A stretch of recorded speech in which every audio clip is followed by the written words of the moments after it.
All right, hi everybody, John Meadows here, and we were just getting ready to film this video before the quarantine hit, and now gyms are kind of opening back up, so we're going to take a shot at this video. Hopefully you all watch it, but 21 reasons, remember that? So we hadn't done legs yet, so today we're doing 21 reasons why your legs won't grow. Now, number one thing that instantly comes to my mind is probably going to be surprising to most people, but I'm just telling you this is what comes to my mind, and it's not doing, not putting enough effort into leg curls. Now, if you think about guys that have had big hamstrings, they always have big quads, but you've seen some guys with big quads that had terrible hamstrings. So if you build pretty big hamstrings, your chances are you're going to have pretty big legs. And what I've seen over the years is this: people don't put a lot of thought into leg curls. They think it's just some useless isolation exercise, when I couldn't disagree more. I think it's an incredible exercise for building your hamstrings, and I'll go even further to say, if you understand the science of your hamstrings, then you know that doing a leg curl is essential. One of the muscles that sits on the outside of your hamstring is called your biceps femoris. It has a short head and a long head. The short head doesn't attach at your hip.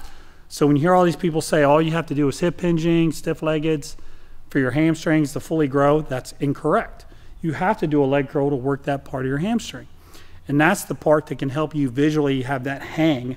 I'll post some pictures up here of my legs back in the old days. They don't look like that anymore. So leg curls. Number one, you got to do your leg curls. Number two, I'm going to stay on the leg curls.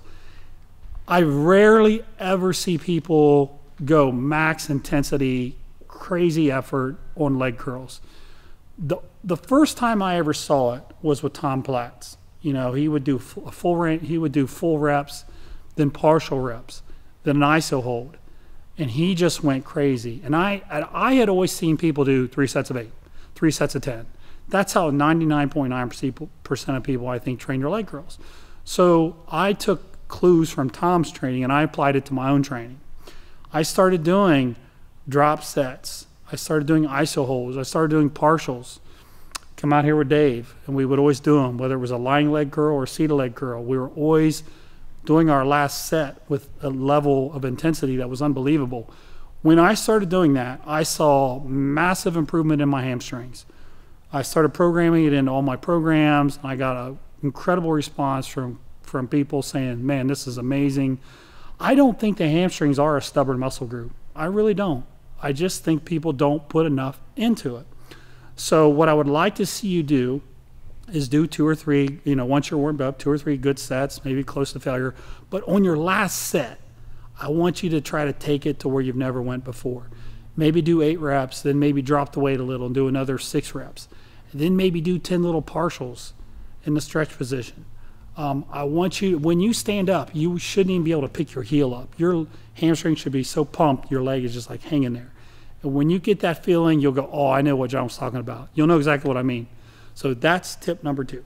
All right, number 3, adductors. These muscles on your inner thighs can contribute greatly to the shape of your leg and how big they look. And I see a lot of people using the adductor machines. You know, the legs start out and you bring them in. And I don't have a problem with that. I think it's a great exercise. But you've got a real thick adductor called the adductor magnus that sits in there. And you can really hit it by going deeper on your leg movements. It could be a squat. It could be a hack squat where you sink it real low.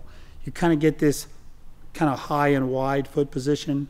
Well, no, it doesn't need to be real wide, but that depth is where that adductor magnus really, really gets a lot of work. And I remember when I had a little bit more mobility, and I remember I used to be able to squat deeper, the most soreness I would have in my legs after training would be in the adductors. That's where they were always sore. Then as I lost a little mobility and I couldn't get quite as deep on those, I didn't get that soreness. So then what we did, and we'll talk about this later, was we used exercises that we could get deep on, like a hack squat, for example, so we could continue to get that depth and push those adductors. So if you really want to work that adductor magnus, that thick muscle group, what I want you to do is I want you to do a little deeper squats. If you can't do deep squats due to your system, your structure, the way you're built, find a machine where you could do like a machine squat or something like that that allows you to get that depth at the bottom. That's really going to help thicken up your adductor magnus. All right, number 4, you have this muscle called your vastus medialis. It sits down here by your knee. You'll hear people call it the teardrop, the VMO. You'll hear different names for it. That muscle, when it's fully developed, gives your legs a really big, thick, full look as well. And you'll notice a lot of people don't have that. Many people will have bigger upper thighs, but then their legs kind of go like this as they come down. Back in bodybuilding, we used to call that turnip thighs. We used to see that, and we'd say, oh, look, that guy's got turnip thighs. And when you saw somebody with turnip thighs, you knew they would get crushed on stage because their legs would look so weird.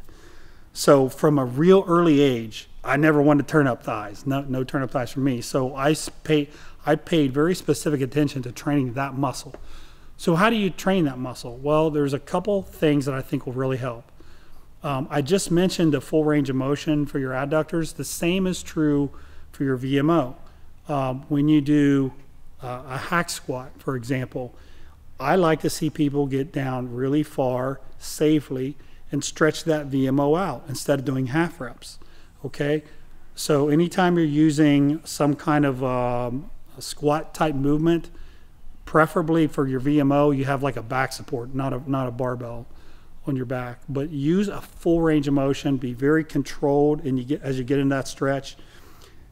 And you know, it may feel a little weird at first to go that deep on some of your movements, but be careful. Go light, work your way up, and you'll be okay. And the other thing is leg extensions. The last few degrees at the top, as you straighten your leg, also create a really good really good contraction in that VMO. So instead of just kicking and only come up and halfway, flex your legs, crank hard, squeeze that VMO. You can keep your toes straight ahead. That'll keep a lot of the stress right there. I wouldn't worry too much about toes in, toes out, and all that. Just by extending and locking out and flexing that muscle, you're going to be fine. But you have to have that full range of motion. And I was a stickler when my legs were growing their fastest. I was a stickler on going really deep on all these machines with control. In fact, what we would do was we would do essentially rest pause type reps. We would go down, sit there in the bottom, and then carefully drive up. We did that a lot. I did it more for mental reasons. I wanted to know I could own the weight and that it didn't own me, but I think it resulted in a lot more thickness and depth to that muscle. Again, once you develop it, it's a really powerful looking muscle. All right, number 5 is still related to your VMO, but it's wearing knee wraps. I see way too many people wearing knee wraps with no good reason. They wrap up their knee, and the reason is they can lift more weight, so it looks better on Instagram. You got an extra plate or two on your hack squat or whatever you're doing. But when you wrap your knees up like a power lifter and you're a bodybuilder, and when you do that, that wrap is taking a lot of the stress off the muscle and doing it for you. I think you'd be better off to not even use the wrap and use less weight. The muscle would get more stress. Okay. I can understand if you have knee pain, if you have issues, maybe wrap them on the last set or something like that. But your goal should not be to use knee wraps, okay? If you want to wear the sleeves, like a neoprene sleeve, that's one thing. But I'm talking the full all-out knee wraps. I see people use them. It's also it can be destructive in the long term. If you don't know how to apply a knee wrap correctly, you can actually create more patellar tendon stress and injure yourself. You also have to have them equal. Both sides have to be done perfectly. So you have to have the exact same amount of wrap done the same way, the same pressure on one leg as the other. Sometimes that's hard, so one leg will get worked a little harder than the other. But I'm just not a fan personally of knee wraps unless you have a real compelling reason. But I don't think a compelling reason is because you can use a little more weight on the hack squat personally. So don't use the knee wraps unless you have a really good reason. Okay, number 6. I talked about the kind of the aesthetics and the look of having that teardrop. I talked about the adductors on the inside. On the outside of your leg, you have a muscle called your vastus lateralis. Bodybuilders often refer to that as kind of the quad sweep. When the muscle develops, they say, oh, great, he's got great quad sweep. So how do we really hit that vastus lateralis? Well, you're going to notice a theme here. I like a really full range of motion on a squatting type exercise.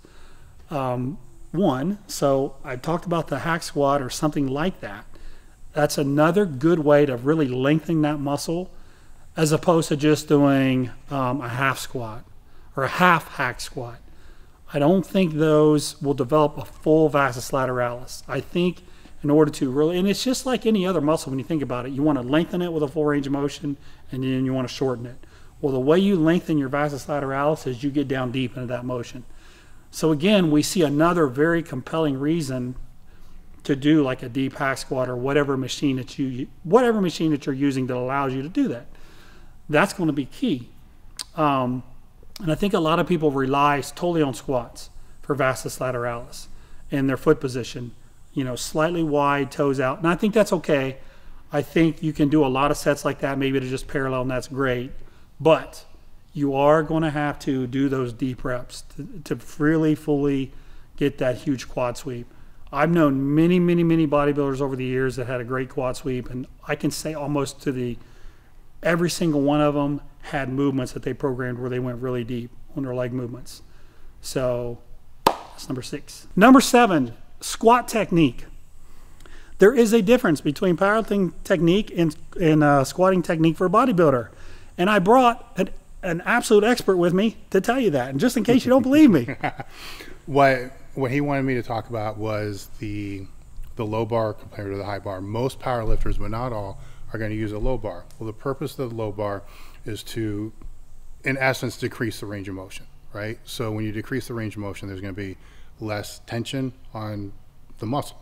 As John's talking about, increased range of motion on all the other exercises, it kind of rings true with that. The stance is usually, for most, not all, is going to be wider, which is going to put more work onto, when a power lifter wants to distribute the weight throughout the whole posterior chain, the lower back, glutes, hamstrings, all of that, because out of the whole body, that's going to be stronger than what the quads are. So on the flip side of that, if you're a bodybuilder, you don't need to worry about how much you're going to squat. You need to worry about how much you're going to develop the legs. So that's going to mean bringing the stance in a little bit more, squatting a little bit deeper, and in most cases using a higher bar. Number 8, I think people train their legs like they train their upper body. And the legs are a very complex muscle group. We all seem to understand that our back is. We all talk about, vertical plane, horizontal plane, all these planes. But we seem to lose that message when it comes to legs. You have a vastus medialis we've talked about, adductors. We haven't even got to the rectus femoris yet. Vastus lateralis, we have all these, and then all the different hamstrings. And so it's a complex muscle. And not only that, so I think people don't understand it's probably going to take a little bit more volume, but I specifically want you to think about the repetitions too. When I think about effective leg training, like when you think about effective upper body training, like chest, you could get a pretty big chest doing sets of 6, 8 reps. Your back, maybe now you're looking more like 8 to 10 or something like that. I can't prove this through any scientific data. This is just my own personal opinion. But I think legs just require more reps. I just think legs need more reps. I don't think you can do just sets of 6 on the leg press and sets of 6 on a squat, sets of 6 on a leg curl. I don't think it'll give you the same benefit, whereas it might on your chest. So I think we underestimate the need for repetitions on legs. I'd rather see you doing maybe 8s on the heavy side, but then 15s, maybe even some 20s on the high side. So I tend to use a broader rep range when training leg. Number 9, I just briefly mentioned volume. I want to touch on that a little bit more with hamstrings. Again, the thought for most people is, I'm going to just finish my workout with some leg curls. Or I did 3 sets of stiff-legged deadlifts. That's cool. So I think people underestimate the need for volume for their hamstrings. They, for some reason, think 3 sets is going to work. And it kind of amazes me because nobody thinks 3 sets is going to be enough for your biceps. Everybody's going to want to do 6 sets, 8 sets, 10 sets. Nobody, but for some reason, people seem to think, well, I did 3 sets for my ham, so they're good. No, they're not good. That's probably not enough. So I just want you to think about the total volume for your legs. The science and literature says 10 to 20 sets per muscle group is probably where you need to be for the week. Okay, maybe down as low as 10, maybe high as 20. In some cases, a little higher than 20, even better. But your hamstrings are a muscle. that I think fit into that as well. So you might be looking at 6 to 8 sets, one workout, and then coming back later in the week and doing another 6 to 8 sets. Now, let me tell you a cool way that I used to do this. So I like to train my quads and hams together. So I would do that. But then what I would also do, just to get a little extra volume, is on back day, I would often add in some extra stiff-legged deads or some leg curls. So I would fit in hams with back training just because those muscles tend to work well together. That's just a simple way that you can get your volume up as well. All right, number 10, your stiff-legged deadlift form may be off. I know I love leg curls, you know I love leg curls, but I also love hip hinging. I love stiff-legged deadlifts. Well, we say stiff-legged, but there's a bend in the knee. So the form is often off. And he's back to talk form on stiff-legged deads. On a stiff-leg deadlift, regardless if it's powerlifting or bodybuilding, what it's going to be, the way that I like to explain this is most people, if they're going to train their biceps, they know they got to feel a stretch in the bicep at the beginning and then the contraction. Why is the hamstring any different?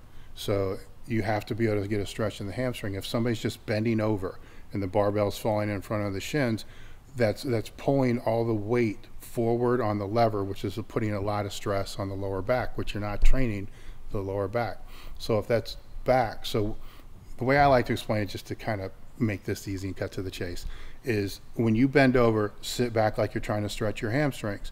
I'm sure you remember from playing sports as a kid that you did a hamstring stretch. So just push back like the hip hinge, push back, stretch the hamstrings.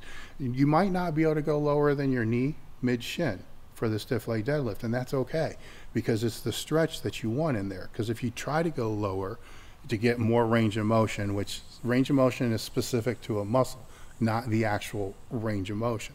If you try to go further, then all that does is elongate the spine and take the tension off of the hamstring. And then when you come up, use the hamstring to pull it up and flex your hips forward. The hamstring does cross, it attaches to the hip and knee. So I think sometimes a lot of people think that it just is a knee that's doing the motion. The hip is also part of this. Okay, number 11 is your exercise sequences could be wrong. This is something that is just based on my experience. I don't have any data to back this up, but I do think there's certain orders of exercises that can be done that help a lot. And I'll give you one that I've been behind for many, many years, and that's doing your leg curls before your squats. I think if you do your leg curls before your squats, you'll feel your squats better. I think that. That's one example. Another example would be when you do your lunges or hack squats. I talked a lot about hack squats early in this video, but I don't think you should walk in fresh from the gym and go straight to the hack squat.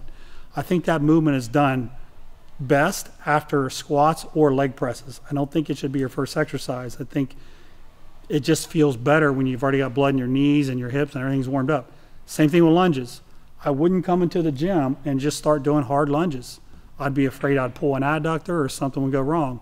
So that's another exercise that I would put later in the sequence. So some of this you're going to have to experiment. You may find something that I haven't found. This could be unique to you. You may find that leg extensions before your squats make your squats feel phenomenal. But think about your exercise sequences and how you can make those better. All right, number 12, you may not be doing any unilateral work, any single leg work. I find that there are some movements that work really well unilaterally. If you follow my work, you know exactly what I'm thinking. The Bulgarian split squats. Absolutely phenomenal leg builder. Phenomenal. I would put it at the top of the list. And it's done unilaterally. One leg cannot make up for the other leg. You can absolutely pile drive that one leg into oblivion without being restricted by the other leg. So I do like to do some unilateral work. I'm not real big on the leg press unilaterally. I feel like people can get some knee issues from that.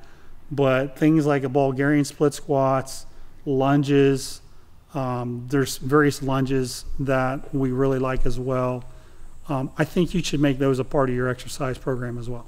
Okay, number 13 is not allowing for recovery. So we've been conditioned in the bodybuilding community in the last 5 years that we have to train a muscle group X number of times a week. So what we think in our head is, okay, I've got to hit my legs twice a week or even 3 times a week based on what I've read. So I want to train my legs on Monday. So Thursday rolls around and you might still be sore. So what people will say is, well, oh well, doesn't matter. I think that maximum results are going to come from training exactly 2 times a week, or maybe it's 3 times a week and it's only Wednesday. So I'm going to go ahead and train anyway. Well, I do not believe that training a muscle while it's sore and when it hasn't even recovered is a good thing. In fact, I think it's a very bad thing. If you think of the physiology of the muscle and the damaged muscle fibers, you can't perform optimally because the muscle fibers can't produce as much force. So number one, you're going to see a decrease in performance. So there's no way you're going to continue to improve. What I would rather you do is say, you know what, my legs aren't quite ready. Maybe I'll give it another day. Okay? So just use common sense when it comes to recovery. I'm not saying train your legs once a week. What I am saying is train them when they're recovered, when they feel good. That could be Wednesday, it could be Thursday, it could be Friday. But use that as your guide as opposed to some nebulous, I got to train them X number of times a week. Hello everybody, my name is Alexander Meadows and today I'm going to be doing the Yamaki slack and the squat rack.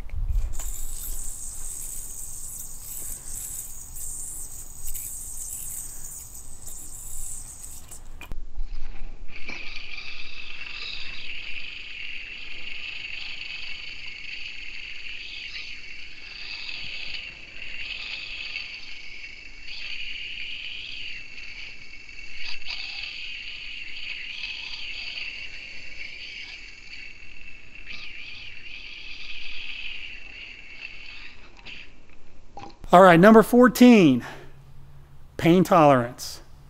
And who better to speak about pain tolerance than the king himself? The pain with the legs, I think you have to train with a certain degree of pain if it's legs, assuming it's good pain. We're not talking about bad pain, so that's a whole nother conversation there.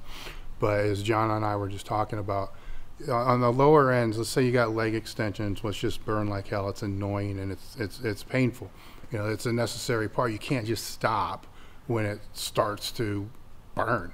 You know, you can't because you just can't. I mean, maybe you can, but I can't. That's different than, for me, that's actually worse than the pain that's going to be associated with like a 20 rep set of squats or a challenge set on a leg press, because at a certain point on those heavier things, for me at least, your mind just clicks and you just becomes, it doesn't really hurt anymore. It's just really hard. And it's like gut check, you know. So that's a different type of thing, where, and those got to be scheduled into the training to begin with. But legs in general, just they're gonna hurt. You know, you just have to accept that and understand the difference between good pain and bad pain, and embrace it. And I don't really know. No, I think, you know, I think about the hundreds of leg workouts we did where when the pain starts, your mind says, I just got to work through it. I just got to work through it. I just got to take this like a man, and I just got to work through it. And you have to build a tolerance, and you have to be able to get used to it, because the bigger factor I think that plays into this is the pain can inhibit your breathing. Your breathing is going to inhibit the ability to be able to do more reps because of lack of oxygen.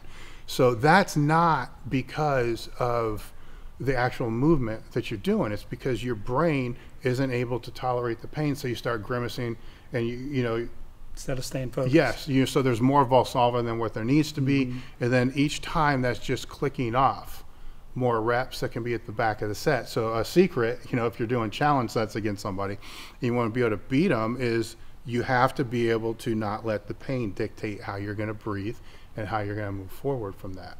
And that's probably something that should be done even if it's not a challenge set. I remember we used to tell people, stay calm, like when they're doing leg extension, stay calm, breathe, just keep working. But we would tell people, stay focused, stay calm, stay focused, stay calm, work through the pain. That used to be one of the cues that we used to tell people in every leg workout. Stay calm until it's time to not be calm. But when you hit that time, you're now on the downslope. Of whatever you're doing, you're on the downslope. So you want to push that as far as you can to be able to build it out from there. But you're not going to train legs without dealing with a certain degree of pain. If it's on the lightest stuff all the way to the heavier stuff, it's just a different variability of pain. Okay, number 15, your tempo could be too fast on some of your exercises. I'll give you a great example. How many of you have seen somebody leg pressing where they drop the leg press down and bounce it off the safety handles? Same thing with leg extension, just let the thing fly back. So you gotta have, and this really goes for anything you're training, you gotta have a degree of control. You gotta control the tempo of the movement. Don't let the bar, the machine, whatever it is, just come crashing down. You actually get zero out of that. Okay, so control your tempo. Number 16, there's a flip side of that. You can have a tempo that I personally think is too slow. You know, if you're squatting and you go down real slow, I think that's a good thing. It's good to have control. But when you come up, I like to encourage people to come up and contract aggressively. The reason why, if you break it down physiologically, is if you apply as much effort as you can, you tell your nervous system to communicate to as many muscle fibers as it talks to and to produce the maximum amount of force. So what happens when you tell yourself only to come up really slow? You're literally telling your nervous system, you don't need to produce as much force. You don't need to do that. So I'm not a fan of these slow positives. Sometimes you got to be aggressive and tell the muscle fibers to contract hard. Even on a leg curl, sometimes you'll see me get a little bit aggressive on the contractions. So tempo, not only do you not want it to be too fast, you don't want it to be too slow either. Specifically, I mean on the concentric part of the movement. So number 17, this could be maybe the most common issue of all. Just really a poor range of motion. So partial squats, partial leg presses, partial hack squats, partial leg extensions, like everything you see people doing is half reps. And I think there's a time and a place to do a shorter range of motion, but when your entire routine just consists of partials, there's absolutely no way you're going to have fully developed legs, quads, and hams. Just no way. All right, next one up is you may be doing too much cardio. So if you're, on the step mill for 45 minutes in the morning or an hour in the morning, maybe you're come back and you're on the step mill again at night. Maybe you're jogging. Maybe you jog every day. Your body can only handle so much stress. It needs to recover. So your issue may just simply be that you're doing way too much cardio. And even high intensity cardio is it draws upon your recovery reserves, okay? So even though it might only be 8 minutes of hit or 10 minutes of hit, it's still drawing on your recovery, okay? So if you're going to do cardio, I would prefer that you walk or do something that doesn't beat your legs up as much. All right, next up is peri-workout nutrition. Leg training is very demanding. And I can tell you from personal experience, many times it was tempting to get home from the gym and then just go to bed, take a nap, and not eat. But you've really got to pay attention to your nutrition around training, especially if you want to recover. You can talk about the value of intra-workout nutrition and how it can help you recover, and it's especially true with leg training. So when you're going to train your legs hard, I really think you got to focus on the right size small meal before you train, an intra workout while you train to continue to supply aminos and carbs, and then a good meal after you train. It's very demanding, and your body's in a position to soak up all that nutrition, so make it happen. All right, number 20 is you're not structuring your challenge sets. So when I say challenge set, Dave and I kind of came up with this concept together, and everybody does it. Well, not everybody. But a challenge set is a set that you just kind of go crazy. You might get on the leg press and you might say, how many reps can I do in 3 minutes? Or you might get on a leg extension and you might say, how many reps can I do with X pounds? Can I do 60 reps? Can I do 80 reps? It could be a number of ideas, but the theme of a challenge is to go somewhere where you've never went before, okay? Now, if you want to do that, if you want to incorporate challenge sets, then you have to be very careful about how you build them in your program. Let's say you do them one Monday, you do a challenge set. You may be utterly destroyed for 3 or 4 days or 5 days, so the next time you come back on legs, now you got to say, I don't have as much now, I got to program a little differently. That's structuring per the day. Now, you can even talk about actually within a workout. If you warm up and your first exercise is leg press, you do a leg press challenge set, you may be toast the rest of the workout. You may be done. If you started your leg workout, I'll give you an example, with the Bulgarian split squat of death, the drop set of death. If you started with that, and that in itself was built to be a challenge set. If you started with that, what could you do after that? Could you do squats, leg presses? Probably not effectively anyway. So if you're going to incorporate those challenge sets, think about how it's going to sit into your entire program structure and just be smart. Okay, and then I would also advise putting it toward later in the workout so it doesn't destroy your whole workout. All right, and the last one, and perhaps maybe the most important one, is you just may not be mentally unstable enough. In order to develop crazy legs, most of the guys are a little crazy. They're a little mentally unstable. I don't know what to say about this. And I had Dave sitting here because I would agree. I would say that I was joking when he just said this, that, you know, if you see somebody with big legs, you know that they're whacked in the head. So that's a key. But for a lot of the people that I know, you know, not to discredit what you're saying, but they're mentally unstable when they're training. So they become a different person when they come in the gym. When they leave the gym, they're the nicest people you'll ever meet. Yep. You know, the people that are mentally unstable outside of the gym usually can't bring that to the gym, to be honest with you. It's completely different. It's the people that are, you know, you would never expect, you know, outside the gym, that when they're in the gym, it's like, where did that come from? But I do think that's necessary. I don't know if that's a nurture or nature type of thing, but it helps. Yeah, I think a lot of that's probably the environment. Good clarification. And who you train with, though, too. You know, because they're gonna raise you up, kick you down. I mean, it depends. And sometimes if you're training with people that are just nuts all the time, that's not who you need to be with. Yeah. They need to understand. You know, it's like I said, you know, earlier, either in another video, I don't know what it was, that, you know, 90% of it's just sludging. It's just like I hate the word grind, but it's just over and over and over. But you got to assume everybody does that 90%. Yeah. You know, it's the other 10% that not everybody does. And that's where you got to have the other people to kind of kick you in the ass or pull you back. Yeah, or pull you back, as Dave said. So, well, I hope you all enjoyed that. Thank you very much, Dave. You guys just keep on cranking, and we'll see you next time.